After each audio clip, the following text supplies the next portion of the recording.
share everything you can. And I think that one thing that's been really fundamental about Google is we have an incredibly open culture.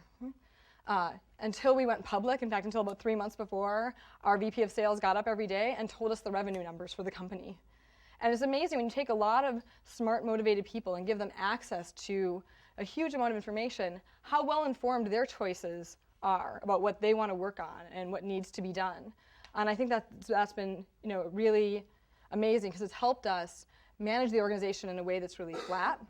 So you may have heard things like GE has a 1 to 12 rule, which means for every 12 employees there's one manager.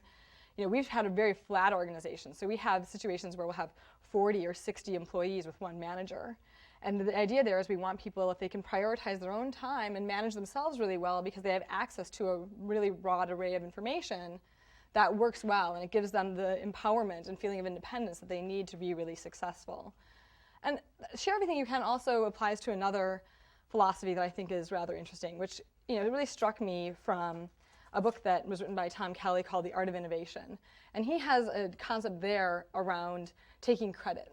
And he'll say that one thing that happens sometimes is that when people come up with an idea, they'll think that they have a really good idea, and they throw it out there to the organization, and then they follow it around because they want to make sure that everyone knows it's their idea, right? And and he said that there'll be people who can become so consumed with, does everyone know this is my idea, that they ultimately stop producing new ideas.